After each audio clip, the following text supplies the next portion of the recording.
Salom hammaga, sizlar bilan men yana Abo Game do'stlar. Bugungi video roligimizda FC Mobile'dagi qandaydir cringe xabarlar chiqdi. Ya'ni tekinga 200 ta draft, 116 overli o'yinchi olish mumkin ekanmish. O'shalarning hammasini tekshirib ko'ramiz do'stlar. Sizga ham bu qiziq bo'lsa do'stlar, videoni oxirigacha ko'ring, chunki sizga yaxshi xabarim bor. Videoga like bosgan bo'lsangiz, men unda boshladim.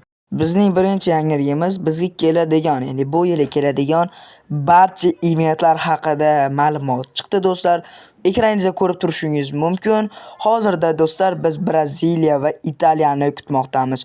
Ulardan keyin do'stlar Totti va Spain keladi. Bu haqida batafsil ma'lumotni Telegram kanalida berib o'tamiz. Ikkinchi yangilik do'stlar, bu 4-haftada do'stlar Vinicius, Ramos, Neves va Richards kartlari kelar ekan. Bir dona RB va LV, keyin 2 dona CDM kartlari kelar ekan. Bu haqida ham Telegram kanalida ma'lumot bor. Flashbackning ham 3-haftasida do'stlar golkiper Martinez, Cucurella, Leo, Rodri kartlari kelar ekan va yana bitta CDM do'stlar.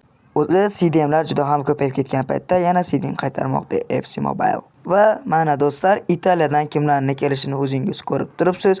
Kamida 116 overli o'yinchi kutmoqdamiz. Italiya terma jamoasidan eng yaxshi top o'yinchilar va yana Donnarumma qaytar ekan. Telegramga o'tsangiz do'stlar, men u yerda to'liq ma'lumotni berganman. Telegramga o'tish uchun do'stlar, kanalimizning qatab qo'yilgan silkalariga bosib o'tsangiz bo'laveradi. Hamda u yerda do'stlar menga shaxsiy xabarni ham tekin yuborishingiz mumkin. So'nggi yangiligimiz Braziliya terma jamoasi, ya'ni u yerdan Neymar karti kelishi mumkin ekan. Bu esa ehtimollari 50-50 hisoblanadi. Ya'ni Santos esa FC Mobile bilan shartnoma imzolamaganligi uchun Neymar kartini olib tashlashgan ekan. Do'stlar, nima deb o'ylaysiz? 116 overlik o'yinchini tekinga olishni o'rgataymi yoki o'rgatmaymi? Bu haqida kommentariyaga yozib qoldiringlar hamda shu videoga do'stlar 50 ta like yig'ib beringlar. Shaxsan o'zim ham do'stlar mana bu 116 o'yinchini tekinga olganman. Videomiz shu yerda tugadi. Kanalga obuna bo'lib like bosib qo'yinglar. Keyingi videoda ko'rishguncha